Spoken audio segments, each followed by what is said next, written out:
Today on the Matt Walsh Show, horrific photographic evidence suggests that a prominent abortion clinic in D.C. is killing babies after they're born, but the D.C. government is running cover for the clinic and refusing to investigate. We'll discuss also Elon Musk buys a big stake in Twitter, and liberal female journalists cry about being traumatized by mean comments on the internet. The Daily Wire gets a mention on SNL, and Brian Stelter on CNN shocks no one by coming out in defense of child groomers. In our daily cancellation, a conservative pro-life website criticizes me for my Dr. Phil appearance. Why? Well, I read the article and I'm still not sure. We'll talk about that, all of that, and more today on The Matt Walsh Show.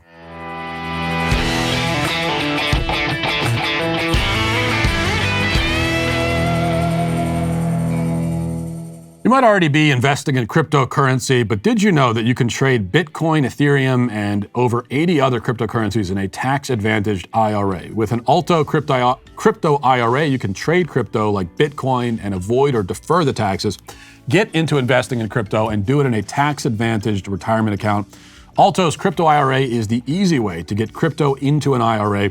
Trade all you want without the tax headache. Create an account in just a few minutes. You can invest with as little as $10. No setup charges. Very easy. Secure trading 24/7 through Alto's integration with Coinbase.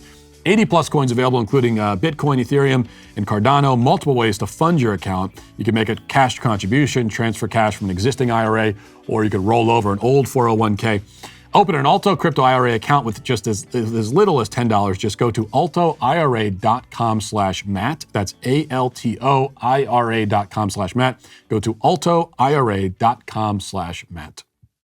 One of the consequences of spending time on social media is that you're likely to encounter, without warning, as you mindlessly scroll along, images of violence and death. I mean, it's always unsettling to see such things, of course, but it's all the more jarring and, after a while, desensitizing to see them out of nowhere, sandwiched in between like a news article about the Grammys and a gif of a cat or something.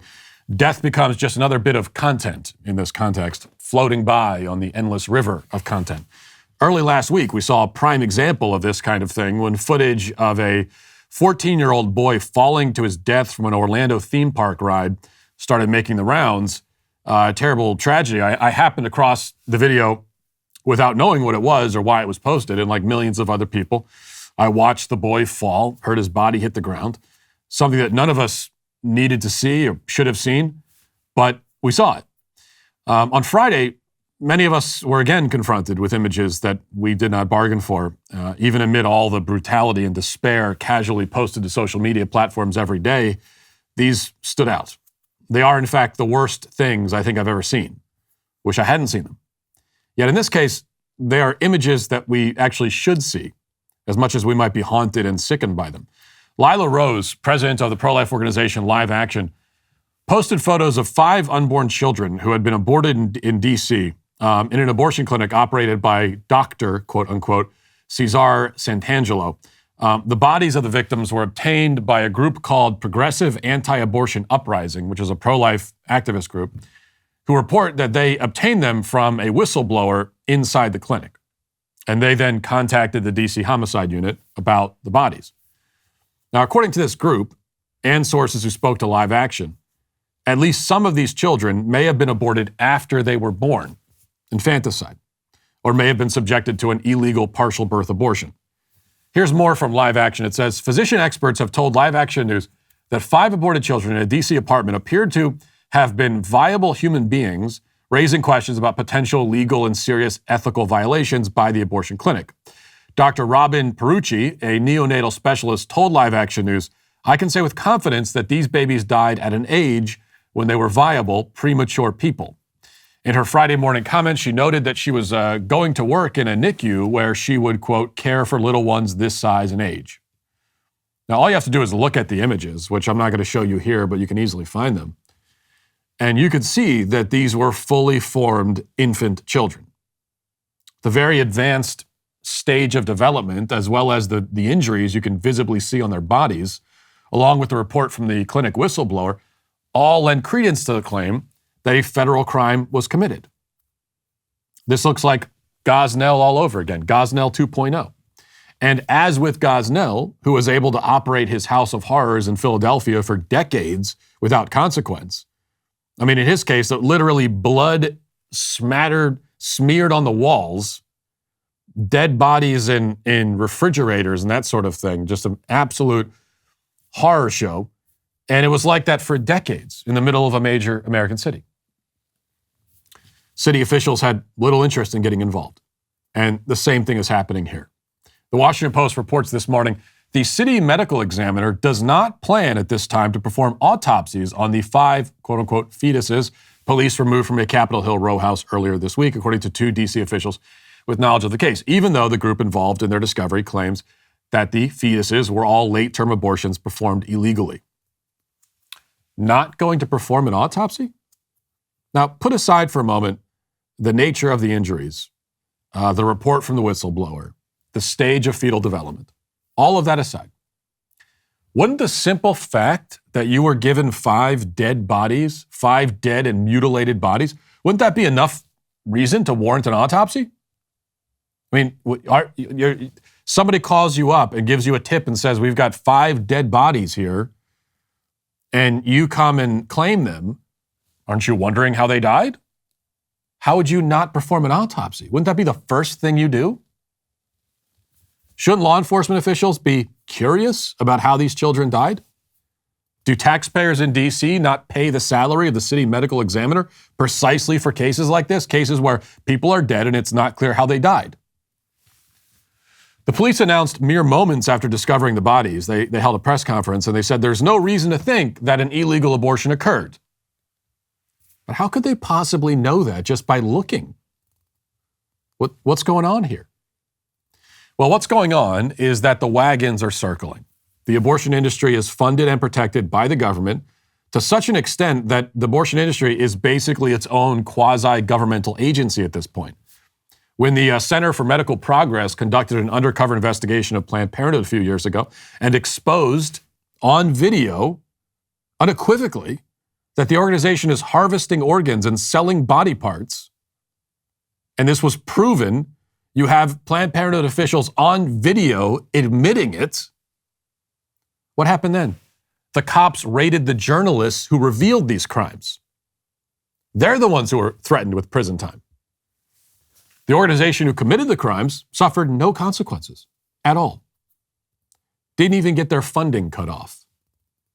By the way, didn't even get their federal funding cut off even after Republicans took control of the government. It was after this that we had a Republican president and Republican Congress, and they just kept sending that money to Planned Parenthood. The government protects its own. The abortion industry is its own. Now, I asked rhetorically why the medical examiner is not interested to find out how these people died. The answer, of course, is that the authorities do not recognize the people as people. And that's really what makes these images and this story so important. You know, most of the conversation around this story will be about whether those children were victims of illegal abortions or post-birth abortions. But we have to realize it's also quite possible they were not. Late-term abortion, that is the killing of fully developed, viable infants who can easily survive outside the womb, that is legal in D.C. The clinic where these murders occurred boasts that it will kill babies at 27 weeks or later. Again, these are babies, you just give birth to them and they can survive. They'll need a little bit of medical attention. Every newborn who is born needs attention. And it's no different for a baby born at 27, 28, 29, 30 weeks. But these are not blobs of cells, they're babies. If you've seen a newborn, you have seen a maybe slightly bigger version of what a baby killed during late-term abortion looks like. That's why the images are important. I think we would make a mistake in focusing too much on the question of whether they were aborted illegally or not. That's an important question, and if a crime occurred, then those responsible should go to prison. But the greater point here is that it's quite possible and common to murder an infant, crush his skull, dismember him, without committing any crime at all, according to the laws on the books. The pro-abortion movement, they would like you to believe, if you happen across these images, they'd prefer if you don't see them at all, but if you do, they would like you to believe that the images of these mangled and bloodied infants are anomalous. They're an exception. They are, in fact, something other than abortion. But that's a lie. This is what abortion is. If you support abortion, this is what you support. Thousands of babies who look just like this, who look like infants, who are infants, not fetuses, are butchered every year in this country. This is what it comes down to. You know, if you've ever seen a newborn baby, which I'm sure you have, if you support abortion, you support dismembering that baby and throwing him into a dumpster, because that's what abortion clinics do. Now, you could put every other issue and debate aside and boil it down to this. One side of the ideological divide believes that it is good to dismember infants. They also believe that it's good to castrate children should any children survive the womb. This is really all you need to know. That should be enough, I think, to make your judgment about who the bad guys are. Now let's get to our 5 headlines.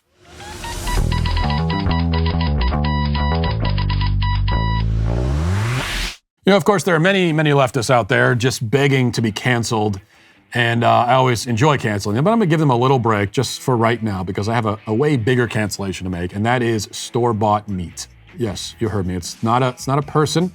We hope the meat is not a person, but it's sold to you. But who knows? You know, really, with some of this meat that you get, it's sold to you by people who do not care about you or your health. They hide behind the smoke and mirrors of empty labels like all natural, cruelty-free, grass-fed, whatever any of that's really supposed to mean.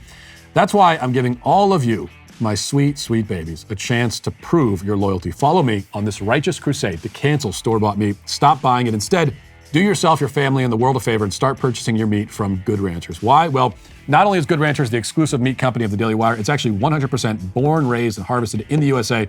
That can't be said for 85% of the grass-fed beef in stores that claims to be from the USA, but actually it isn't. So my point is, you're being lied to by big meat. But Good Ranchers is here to tell you and tell it to you straight.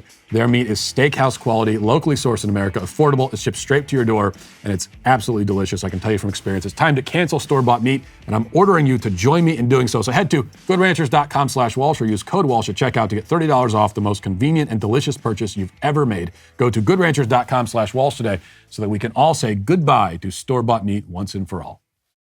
All right, let's start with a little bit of good news for a change. This is from the Daily Wire. It says Tesla CEO Elon Musk has become left-wing social media platform Twitter's largest shareholder, taking 9.2% stake in the company. Musk now has 4 times as many shares as Twitter founder Jack Dorsey, who owns just 2.25%. Bloomberg reported Twitter shares surged about 26% of pre-market trading after the regulator filing released Monday detailing Musk buying the holding. The stake is worth about $3 billion based on Friday's market close. The move comes after Musk teased a shakeup at Twitter or possible plans to build a new social media platform that promotes free speech. He started talking a few weeks ago about, well, he's been talking for a while about it, but especially a few weeks ago about free speech in Twitter. He put a survey out asking his followers, do they think that Twitter protects free speech? Of course, the answer is no. I think it was like 70% of people said no. And then Musk said, well, I'm going to do something about this. And then today we find out what it is. He just bought 9% of the company. It really is incredible. This is exactly what we need. Somebody with that much money and that much power doing this. Now, when I heard that Elon Musk was talking about making a competitor platform to Twitter, that would be better than nothing, but it's not nearly as effective as what he's doing now. You know, if you actually, this is what I've been saying all along about all these social media competitors, whether it's Parler or Getter or, you know, Gab or Trump's social media platform, which is, by the way, is a total embarrassing failure. He doesn't even use it himself, which is why I said a lot of you people called me naysayers. Yes, you people, for criticizing me. I was accused of being a naysayer when we heard about Trump planning his own social media platform, and I said it's going to like fizzle out right away. That's exactly what happened. He doesn't even use it. Because there are a lot of reasons for it. As I've been saying all along, if you're going to do the competitor platform to Twitter, then you can't just make another version of Twitter. There has to be some kind of innovation. You have to give people a reason to use this instead. But if what you have made is just an off-market, off-brand, generic Twitter, there's no reason for anyone to use it. I'll just use Twitter in that case. But the other big thing is that to compete, this is the way it's set up now. If you want to compete with Twitter or Facebook, you're going to need to have like tens of billions of dollars to throw around just to start. Just to get on the map, you need to have tens of billions to even have a chance to compete with these platforms. And if you don't have that kind of money to throw around, there's certainly no chance that you're going to make a dent in. You might be able to make a little niche for yourself, but you're not going to be able to make a dent in Facebook, Twitter, TikTok. I think the better strategy is what Musk is doing. Is, you know what? They've already got this thing set up. They have the platform. The hundreds of billions of dollars in development have already been poured into it. So now I'm just going to take it over. Much better strategy. And there may be hope for us yet, for some of us on Twitter. I kind of assumed. I gave myself, Babylon Bee's already gone. I gave myself maybe 6 to 8 months of life left on Twitter before they finally throw the axe down. Who knows?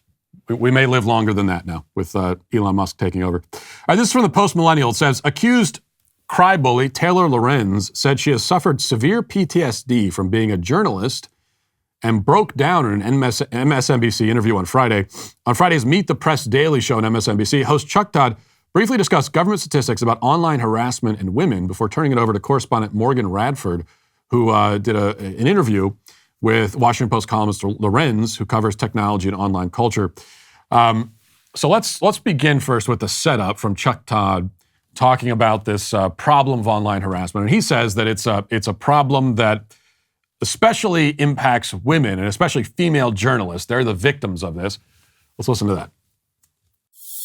Welcome back. This week, the White House proclaimed April as National Sexual Assault Awareness and Prevention Month. One of the fastest growing threats to women is online harassment. The latest government statistics show 1 in 3 women under the age of 35 have experienced a type of essentially sexual harassment online. It's often underreported and many times not taken seriously, despite its serious risk to mental health and physical safety. The Biden administration is now committed to a new global partnership for action on gender-based online harassment and abuse. The goal, deliver an action plan on combating technology-facilitated gender-based violence by the end of this year. Morgan Radford joins me now. She's been doing some reporting on the impact of this type of harassment, especially the impact it has on women in journalism. And it's not even a close call, Morgan. As nasty as the attacks can be on some of us in this business, if you're a woman, it is at another level. Yeah, that's right, Chuck. And, before this was all sort of anecdotal, but now we have hard data. I mean, this is one of the biggest issues facing female journalists right now. Well, we'll get to the actual example, because they do bring in fairness, they bring in, because if you're skeptical, well, they have a victim story that they share with us. But I actually think that Chuck Todd understates the problem to begin with, because he says that 1 in 3 women under the age of 35 experience online harassment. Well, it's actually 3 in 3 women under the age of 35, and 3 in 3 women of any age who have been online for more than 30 seconds have been harassed. But the other thing is that that's also true for men. Like, literally anyone who has spent more than half an hour on the internet at any point in their lives has been harassed. It comes with the territory. We all experience it, every single one of us. And the larger of a platform you have, the more people you're interacting with, the more people who know that you exist, the more that you're going to be harassed. It's not a good thing. I don't like it. I don't enjoy it. I experience it all the time. You could just sift through my email inbox, messages, comments. It's all there. So this is part of the this comes with the territory with the internet. Is it good? No, it's not good. But we can't even begin to have any serious conversation about this issue, however serious the issue actually is. But we can't begin to really talk about it if you're determined to talk about it through the lens of identity politics and left-wing victimology 101. If that's how you want to talk about it, then we're not going to be able to have any serious conversation. As evidenced by Taylor Lorenz, again, Washington Post columnist, and she came on to talk about her experiences. By the way, she's also not under the age of 35. I think she's in like her 40s. And so this is the example they give us for some reason. And here she is talking about the trauma that she suffered because of online harassment. Listen. Hey, nice job on that story, you soulless effing Then also you'll see there's many people that are tweeting, these are Taylor Lorenz's loved ones. They have everyone. photos. Wow, these are all photos of your family members. Yeah. Children. They'll threaten children. They'll threaten my parents. I've had to remove every single social tie. I had severe PTSD from this. I contemplated suicide. It got really bad. You feel like any little piece of information that gets out on you will be used by the worst people on the internet to destroy your life. And it's so isolating. And terrifying. It's horrifying. I'm so sorry. You're fine. It's overwhelming. It's really hard. Then just put your phone down, lady. Just put your phone down. Go do something else with your life. If you can't handle it, then do something else with your life. You're traumatized by your PTSD. I mean, there are people who go overseas. They're in armed conflicts. They go to war. They come home from war, and they're not reacting the way that you are. And even if they do, you're putting yourself, when you use a phrase, when you use a term like PTSD, you have post-traumatic stress disorder, you are putting yourself on the same plane as people who watch their friends get blown to pieces on the battlefield. You're putting yourself in the same conversation on the same level. You do not have PTSD. No, you don't. I'm not your psychiatrist. I'm not your therapist. I haven't run any tests at all on you. And yet, yes, I can sit here from a distance and say, you do not have PTSD. You just need to grow up. This is weakness. You're weak. You need to be stronger or find another line of work. I mean, that's the example that she gives us. If someone says, you soulless C word, I get that. That's like 600 times a day, those sorts of comments. And that's the best you could do? That's the worst example you can give us. Now, bringing your family into it, all that kind of stuff, that's terrible. That's absolutely terrible. It shouldn't happen. But it happens to all of us. It happens to me. I hate it. I don't like it. That makes me angry once you bring my kids and my family into it. But we all experience it, without a doubt. It is true. Now, so there are two things to establish here. Actually, there are three. Because the first thing we should point out, maybe the most important thing about Taylor Lorenz, is that she is guilty of this kind of thing herself. This is what makes it all the more ironic and ridiculous to bring her on to talk about it. She is one of the architects of cancel culture. She's one of these quote unquote journalists who's whipped up mobs against people, try to get them canceled, try to get them harassed, trying to foment exactly the kind of outrage against other people that she says traumatizes her. And how much worse does that make you? It seems like you are actually kind of soulless. If you're traumatized by being insulted by people and so you consider it to be a traumatizing event, and yet you try to put other people in that position, that just makes you a horrible person. So that's one thing we have to establish. We also have to establish that a lot of this it does fall into the category of just suck it up, buttercup, and deal with it. Because if you have to make a choice. You know, anyone with a platform, you didn't get it by accident. I know this from experience. You have to work. Some of us harder than others, but you still have to work and actually try to build a platform, the kind of platform where they're even asking you to come on cable news and talk about your experiences. So a lot of effort went into that. And if you're going to make that effort, then you have to be prepared to deal with the criticism. And because we live in the modern age, we live in the age of the internet, it's going to be a whole lot of criticism. And a lot of it's going to be quite vulgar and maybe a little bit upsetting. But if you can't deal with that, then you can't deal with being a journalist, and you need to find a different line of work. Because here's the one advantage. This is the great thing. As rough and tumble as it can get on the internet, the great thing is that it still exists in your phone. And so you can always just put down your phone and live your life. And there's a lot of power in that too.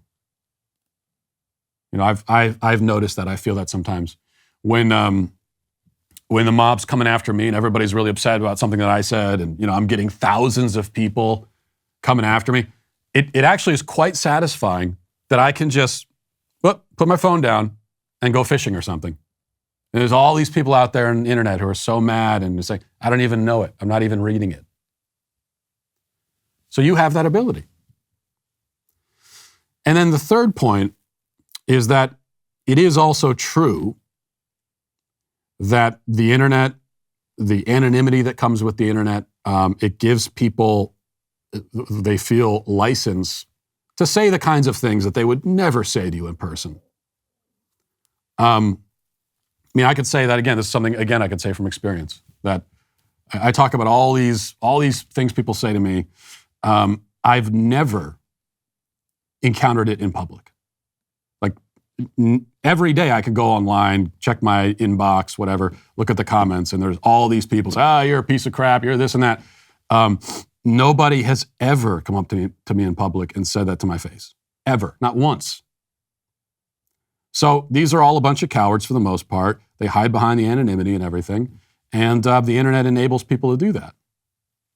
And so I think that there is a conversation that we can have about why is it that people act this way to each other on the internet? What does it say about us? I know we like to think that, the internet isn't the real world, and so it's a totally different thing. And you hear that all the time. Well, Twitter isn't the real world. Well, yes, it is. It's the real world, because these are actual human beings who are using this communication tool to speak to each other. It's the real world. And whatever you say on the internet, that's you saying it. Now, you might want to, if you are a troll, if you're one of these vicious trolls on the internet and you say a lot of terrible things, you might want to comfort yourself by telling yourself, that's not really me, that's just internet me. That's the me in the YouTube comments. I'm telling someone to kill themselves. I would never say that in real life. No, you are saying it in real life. This is reality. So we could talk about that. What is it that drives people to behave that way? Why does the anonymity bring this out of people? What does it say? I mean, all these, it's an interesting conversation, at least. But we can't really have it if we again insist on having it through the lens of identity politics, the left's victimhood hierarchy, because they don't even want to start the conversation unless they can establish at the outset that their preferred victim groups are the primary victims of this thing. When in fact, this is a ubiquitous problem that everybody on the internet experiences. And if we're not going to acknowledge that from the outset of the conversation, then there's no point in having the conversation. All right. Staying in the realm of cable news here, elsewhere in cable news, Brian Stelter is taking on the anti-grooming laws in Florida. No surprise that this perverted potato is in favor of grooming children. So he brought on another creep by the name of Charlotte Clymer, who's a male who identifies as a woman, and asked some real hard questions. You know, this is what journalism is all about, folks. Listen to this. Charlotte, I think we should start with the history of this. There is an ugly history in the United States of portraying gays, lesbians, transgender people as perverts, as predators who are preying on children. And when I see some of the coverage in the last week, seems to me they are just repeating an ugly history. Good morning, Brian. Yeah, it's exasperating. Mm-hmm. Always with the hard questions there. Serving up the hard question right from the beginning. But the thing what it says on the screen there, it says LGBTQ community latest to be caught in culture war. Now, let's think about that for a second. The LGBT community they're the latest to be caught up in this culture war. And Stelter obviously begins this from a false premise that all of the criticism on the right about the grooming of children, that it's really targeted at LGBT people. That's actually not the case. What we're talking about specifically when it comes to the Florida law are teachers who want to use their position as teachers to sexually indoctrinate children. And there are plenty of heterosexual teachers who are radical leftists who do the same thing. I don't care if they're LGBT, if they're straight, doesn't matter. That makes no difference to me. The point is that I don't want you sexually indoctrinating children. However you personally sexually identify is irrelevant. That's the point. Leave it out of the conversation. The kids don't need to hear about that. So that's a false premise to begin with. And then another false premise, it says on the screen, LGBT community latest to be caught in culture war. Yeah, I wonder how this happened. How did this happen exactly? The LGBT community, for the last several decades, has been incessantly waging a culture war, and now they find themselves caught in a culture war. How did that happen? That's a mystery. Activists who incessantly wage culture war find themselves caught in a culture war. Funny how that works, isn't it? Next we got, we'll go over to SNL. And it's maybe every season of SNL you get, if there's however many, 20 cumulative hours of programming, probably more than that, you might get 5 minutes of good content. And so this is part of the 5 minutes, and it just so happens that the Daily Wire got a mention on SNL over the weekend, so let's listen to that. The conservative media organization The Daily Wire said they'll spend $100 million to create children's programming to counter woke media companies. Programs will include Clifford the Big Straight Dog, Encanto, but in English, and One Fish, Two Fish, that's how many fish genders there are. I saw that clip yesterday, and the wheels started turning because that last idea is actually pretty good. One fish, two fish, that's how many fish genders there are. I actually like that idea. I might take that and run with it. Look, the Daily Wire getting a mention on Saturday Night Live, what you have to understand is that they would much rather ignore us. So the fact that we get a mention at all, it means that they can't ignore us anymore because of what we're doing. So that's a victory in and of itself. And it was a pretty decent joke. I'll give them that. All right, let's move to this. And we're going to go back first to ancient history. It can be hard to remember the things that happened way back in the past. But if you can think back all the way to last October of 2021, here's what Colin Kapernick, social justice activist, here's what he was saying back in October of 2021. So this is like 6 months ago. Let's watch this again. They don't want you to understand is what's being established is a power dynamic. Before they put you on the field, teams poke, prod, and examine you, searching for any defect that might affect your performance. No boundary respected, no dignity left intact.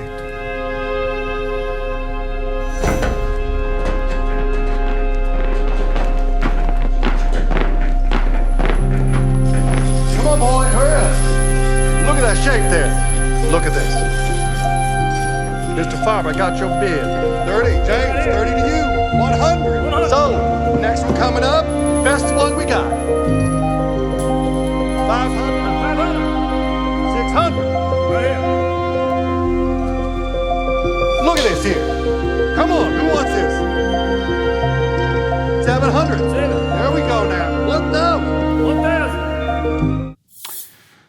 Yeah, so it was October of 2021, and the NFL is slavery, and these poor, helpless slaves in the NFL who are paid $20 million contracts.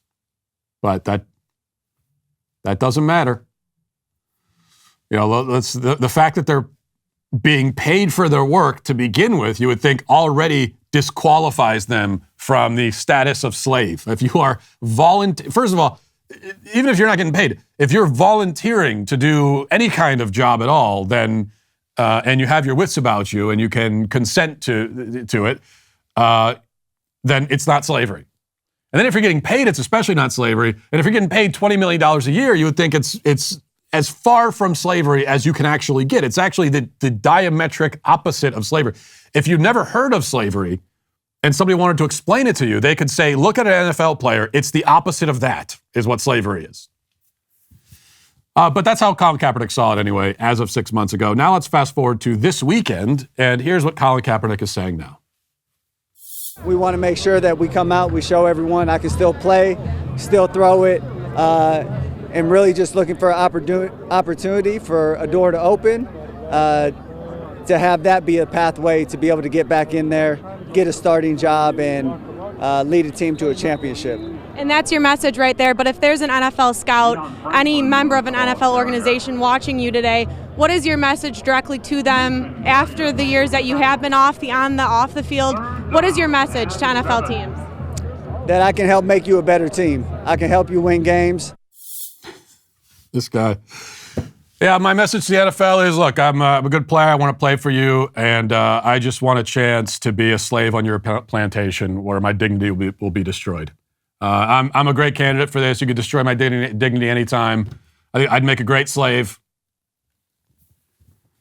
This guy is, I don't think it's an exaggeration to say he's the most blatant con artist in modern American history. I can't think of someone who would take that title from him.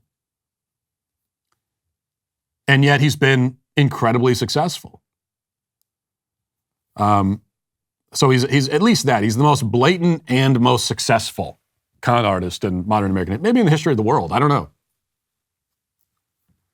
The way that he's been able to profit off of this racket, off of this grift, while making no attempt to appear sincere or consistent, it really is incredible. But it should go without saying that. Look, no NFL team is going to hire this guy unless they're forced to. So I'm not going to say that no NFL team is going to do it. It is possible. Yeah, I'd give it like a 40% chance, actually, that he does end up on an NFL roster in the next, potentially for this next season. But that's going to be because the NFL, the Roger Goodell and the suits in the NFL basically force him on a team. No coach would actually choose to bring this guy on. He's 33 years old. 32 or 33, hasn't played for 6 or 7 years. He went 1-10 his last season in the league. He was already he had already hit his prime and was descending into the pits when he left the league 6-7 years ago. And he's not going to be any better now. And so you bring him on and you're getting a guy who maybe is good enough to be a backup. Maybe that's the most you could possibly hope for. And in exchange for that, you're getting all of the publicity, you're getting all that, and you're getting a guy who you know ahead of time will accuse you of racism if you don't start him. Even if you start a quarterback who's also black, you can start a quarterback who's blacker than he is, and you're still going to be accused of racism if you don't start him. So you know that ahead of time. Why would any coach sign up for that? If they're forced to, they will, which maybe they will be. Let's get now to the comment section. Daily cancellations are the law and order of the day. We the sweet baby gang. Let's see. Mike says, Matt, I'm disappointed that you completely ignored April Fool's Day. I guess I did, but my kids did not ignore it. Can we put? So this was my kids. My kids had an April Fool's joke, and they were really excited about this. I got home from work. And as soon as I walked in the door, they're like, Daddy, you got to open the fridge. The milk has gone bad. And I was thinking, like, this is why do I have to look at the milk as soon as I walk in the door? And then this is what they showed me. So it's the milk has gone bad, and you get it because it's like the milk is gone. He's got a knife and he's got the ski mask and everything. And they also put the sign there. So in case I didn't get the joke, I think the milk has gone bad. Oh no, that is. I gotta say, that's top quality dad humor. And this is from 8-year-olds. So they already are getting the dad jokes down like that. So that was a proud papa moment. Let's see. What else do we got?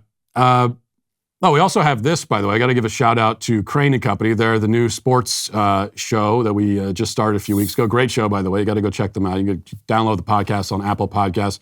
And they're down in New Orleans for the Final Four, and they happened across a member of the Sweet Baby Gang who's walking around downtown New Orleans wearing the Sweet Baby Gang t-shirt, representing, just totally confusing everybody he walks by. Now, in New Orleans, you're used to seeing a lot of weird things and everything, but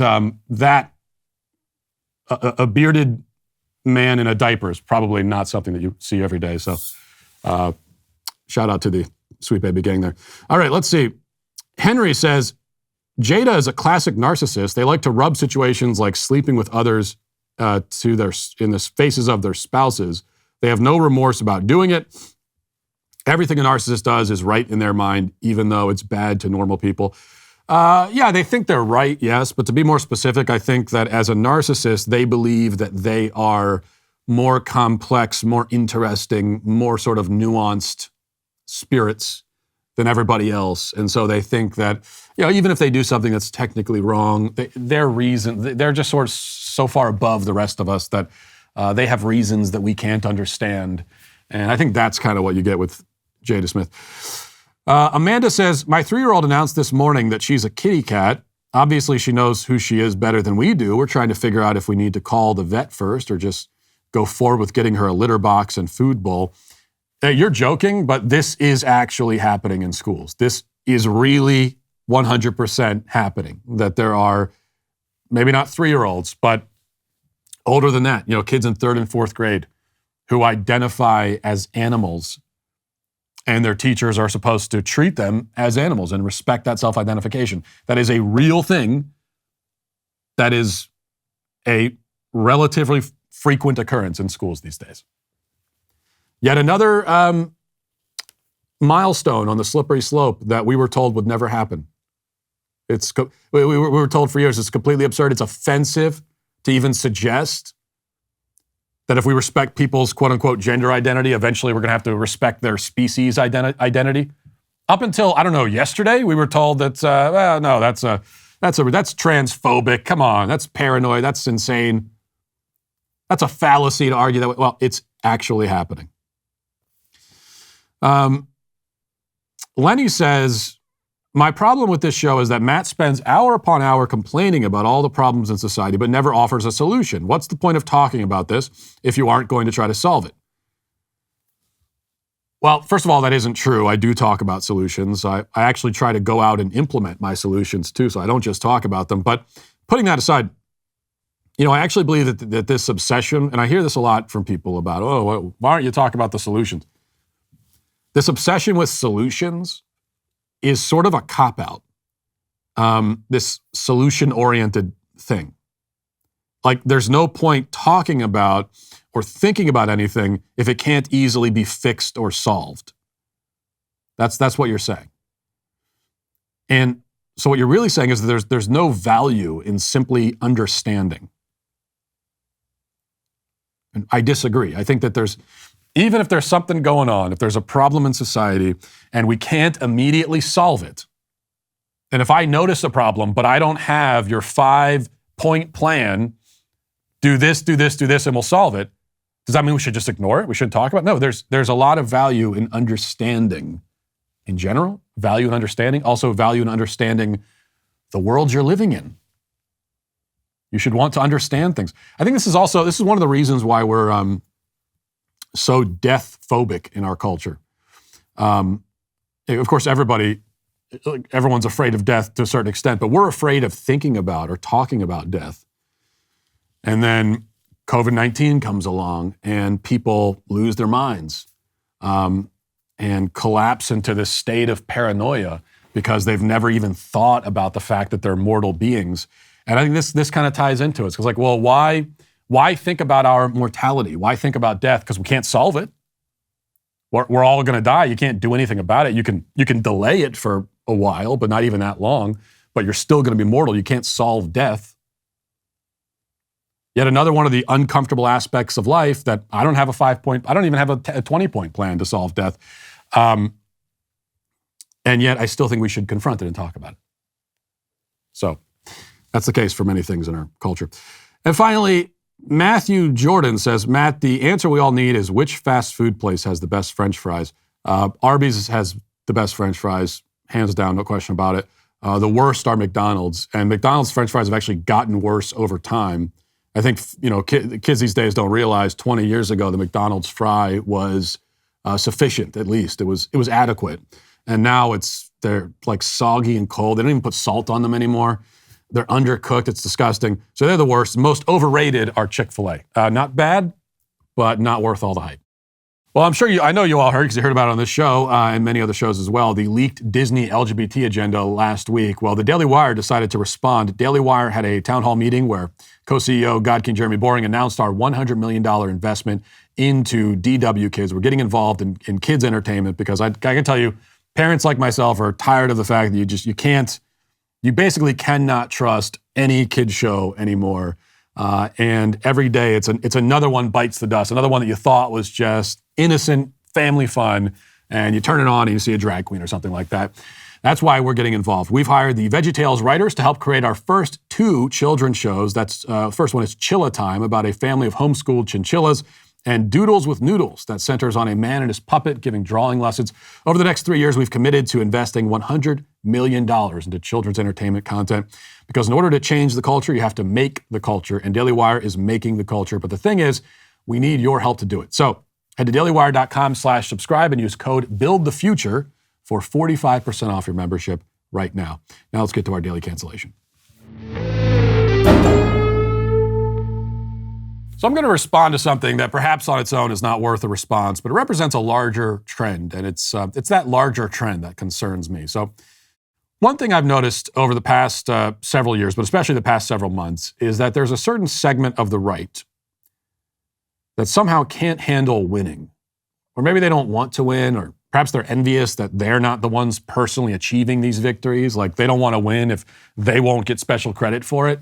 Whatever it is, whenever we here at the Daily Wire have success with something, there are those on the right who seem utterly determined to find fault with it.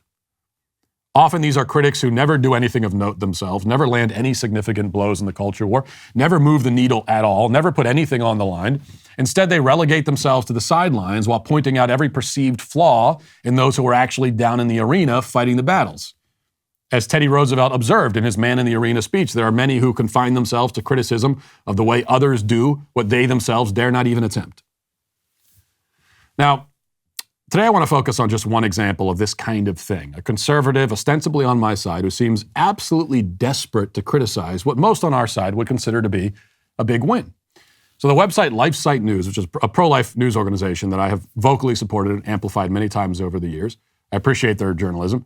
They just published an article written by a guy named Nick Bell with this headline: Matt Walsh's debate with transgender activists on Dr. Phil show left a lot to be desired. Now, this is far from the first time I've encountered criticism from the right for my Dr. Phil appearance. I flew out to Los Angeles to appear on mainstream television in front of a hostile audience on a panel where I was outnumbered 3-1. There was a risk because I knew that if I choked or floundered, it would be an embarrassment that potentially my career may never fully recover from. But fortunately, the embarrassment was all on the other side of the debate, a debate that's been viewed many millions of times and represents, I think, one of the first times that some of these basic arguments against trans ideology have been presented to a mainstream audience. So it's all good, you'd think. But that's not enough for the Nick Bells of the world. My appearance left a lot to be desired, he says. He sits back, reflecting 2 months after the fact, and has decided that my efforts were simply not good enough. Yes, you took on 3 gender ideologues on national television and humiliated them, he mutters from the bleachers, but could you have done more? And could you have done it better? Now, I'm not taking issue with the general concept of criticism. I'm not saying that other people on the right should refrain from criticizing me or the Daily Wire or anybody else for the sake of being a team player or whatever. Criticism from an ally can be good and valuable. We need to be able to do that.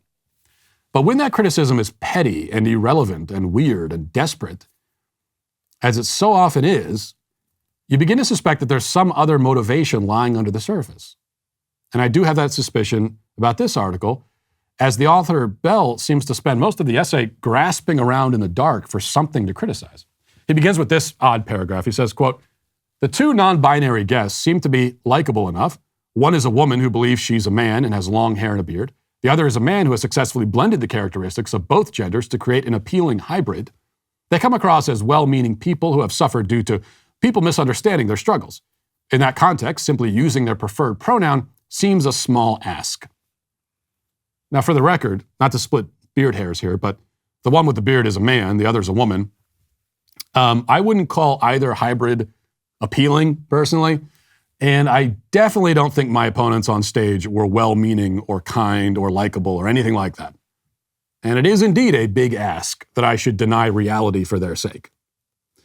Now, he goes on in circuitous fashion, circling around whatever point he seems to want to make. He seems to think that I was caught up too much in semantics by focusing on the definition of a woman rather than the more important issues. He then makes this really bizarre claim. He says that conservatives must, quote, make the case that transgenderism inflicts unacceptable damage not only on those who dissent from it, but also on the transgenders themselves, as well as children caught up in a social contagion. Much of Walsh's appearance on Dr. Phil exemplified the predicament of conservatives when they forfeit this crucial piece of their argument. Well, what? How did I forfeit the claim that transgenderism hurts kids? I specifically make that point during the episode. I make that point all the time. You'd be hard-pressed to find anyone in media anywhere who makes that point more often than I do. Things get stranger from here. Bell writes, quote, Walsh went on to bring up the destruction of women's sports, the dangers of allowing men into women's bathrooms as other reasons to oppose the transgender agenda. He mentioned the rape in Loudoun County, Virginia, of a girl by a boy dressed in a skirt this past year that occurred in a women's bathroom. But the left-wing professor easily fends Walsh off by saying that she does not support open bathrooms where anyone can go in, showing how easily the left can neutralize the dangerous bathroom argument by simply taking a compromise position, in this case, separate bathrooms for the transgendered, that allows them to avoid truly justifying the transgender position. The thing is, that's not the position that the professor took in the episode. She absolutely did not endorse separate bathrooms for transgender people. No leftist endorses that position. That doesn't exist on the left. It can't. They want men in the women's room, nothing less than that. They're not going to take a third bathroom for trans people. Now, I don't want that compromise either, because I don't see why we should make any special accommodations for people who are, confused about their gender. Just use the bathroom in accordance with your biological sex. But the left, they don't want that compromise either, because to do that admits that the quote unquote trans woman is not really a woman, and they can't admit that. So that's why it's a very good thing for us to, talk about this on a national stage, specifically the bathroom issue. We want to corner them into trying to defend it, because it's a perverse and insane case they're making. The more they talk about it, the better it is for us. So yeah, if you are on a stage in front of a lot of people talking about this issue, you shouldn't be talking about bathrooms the entire time, but that should definitely be a feature of your argument. So, because you want to force them to confront that, force them in front of all these people to say that they want men in the women's room, and that the women who are uncomfortable with it, that's too bad for them. So what exact point does the author have to make that's so important he felt the need to say it 2 months later? Well, as best as I can tell, his primary contention is this, which he states early in his piece.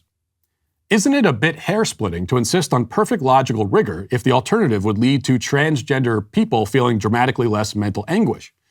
Would that alternative lead to less suicide? Would it allow the transgenders to lead happier lives? Later, concluding his thoughts, he follows up on the same theme. He says, instead, the right should focus on the fact that the very thing these confused people are seeking, their happiness, will be harder and harder to find the further they go down this road. Walsh gets closest to this sort of argument when he briefly takes exception to the transgender agenda being foisted on kids, but failed to develop the argument. As a result, much of its force was squandered. This dynamic is a microcosm for the state of the debate writ large. The right would be better served by shifting the argument from an exclusive focus on girls' sports and dangerous bathrooms to the well-being of the gender-confused and the increased likelihood for confusion among children. The argument for truth and honesty in sex and gender is dramatically more powerful when the true stakes of the issue, the happiness and wholeness of real vulnerable people, are at the forefront.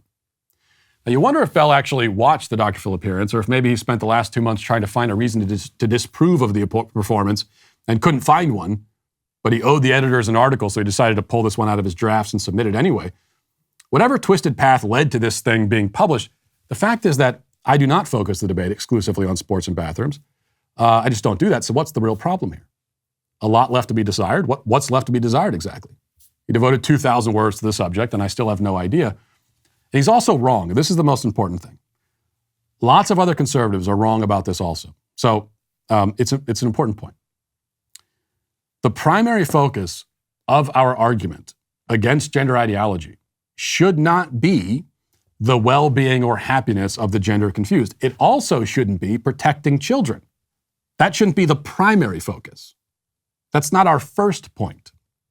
Now, these are obviously very, very important things, and we should emphasize them and fight for them, obviously. But the primary point in our argument against gender ideology is that gender ideology itself is false and incoherent. That's the main point. If you make something else your primary focus, you're surrendering the strongest argument, which is that the left's entire position is insane, garbled, nonsensical, hollow. It's wrong. They're wrong. Simple as that. They are making claims that are wrong. The fact that the false claims harm people is secondary because the reason they harm people is that they are false. You can't argue for gender ideology's harmfulness until you've established its wrongness. That's what makes it harmful, is that it's wrong. If it were true that a boy might be a girl trapped inside of a boy's body, and that if that's true, then who are we to say it's harmful for him to go out and pursue his true female identity? It's not true. It's a lie. And that's why it's so harmful. And so you have to start by establishing that it is a lie, that it's false. That's the point of the what is a woman question. It's not semantics. It's crucial. It's the core of our argument. It is our argument. So maybe I'm being hard on the author. Maybe he's sincerely just confused about my strategy on Dr. Phil, my overall approach to this issue. But it does seem to fit into a pattern of people on the right, some people, noticing a victory on our side and then laboring strenuously to discredit it, no matter how trivial or trifling they have to be in their efforts. We already know what Teddy Roosevelt had to say about such people. I'm not as eloquent as him, so instead I'll just say to them, you're canceled. And we'll leave it there for today. Thanks for watching. Thanks for listening. Have a great day. Godspeed.